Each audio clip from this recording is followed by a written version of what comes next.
Halos isang dekada raw ginawa mga bagong kulungan ngayon sa Quezon City kaya hindi ito akma para sabihin na inilaan lamang para sa special treatment ng mga makukulong na opisyalis ng gobyerno. Samantala, kung tatanungin naman ng ilang economists, malaking epekto raw ang pagbaba sa takbo ng ekonomiya ang pagkakalantad ng mga korupsyon sa bansa.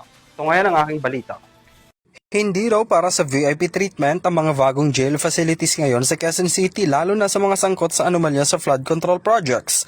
Ayon kay QC Councilor Rani Ludovica, halos isang dekada nang ginawa ang mga pasilidad sa lungsod at hindi lamang para sa mga matataas na opisyales ng pamahalaan ng maaaring makulong kundi lahat ng uri ng PDLs. Si dating Senator Bong Revilla Jr. at kanya mga kapwa-akusado sa DPWH ay nakapiit sa QC pansamantala habang pinagdedesisyonan pa ng Sandigan Bayan kung saan sila dapat ikulong.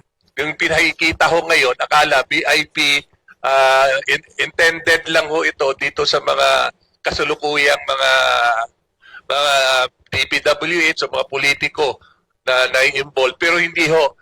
Na-transfer na rin natin yung atin pong mga inmates mula doon sa old Quezon City Jail facilities po. Git ni Ludovica, bukod sa kumpletong pasilidad na kaya mag-cater ng higit sa 3,000 inmates, may pagkakataon rin ng mga PDL na makahanap ng trabaho sa oras na mabuno nila ang kanilang sintensya sa ilalim ng bagong ordinansa na binabalangkas na sa konseho.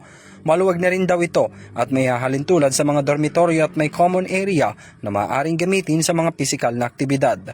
Wala na rin daw special treatment sa kahit na sinong inmate.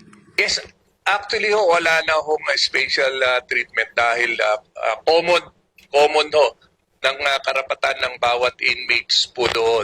Samantala, kung pag-uusapan naman ang kasalukuyang lagay ng ekonomiya dahil na rin sa pagkakasangkot ng mga opisyalis ng pamahalan sa korupsyon, bumaba raw ito dahil nabawasan ng mga foreign investors. Ayon kay economist at UP Prof. Astro Del Castillo, marahil nabahiran raw ng pagdududa ang mga investors na mamunuhan sa bansa dahil na rin sa usaping politika ngayon. Kung siyang tatanungin, maiging bilisan ng gobyerno ang pagkilos para maisalba ang takbo ng ekonomiya at madaliin ang structural reform. Ang totoong structural reforms ang makakapagpabalik ulit sa sigla ng ating ekonomiya, lalo na investments, no, foreign and domestic. Naniniwala rin siya na naging malaking epekto ang hindi pagkakasundo ng Uniteam o tandem ni ng Pangulong Bongbong Marcos at Vice President Sara Duterte mula noong nakaraang taon na naging dahilan ng pagbagal sa pagpasok ng mga foreign investors sa bansa. Ayon kay Castillo, sumadsad ang lagay ng ekonomiya noong 2025 nang pumutok rin ang issue ng korupsyon, partikular na sa flood control scandal.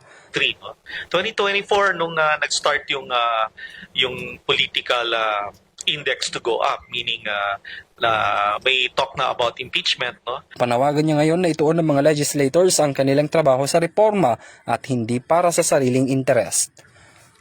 Para sa EuroTV News, ako si Henry V. Nicolas, sumasaludo sa bawat Pilipino.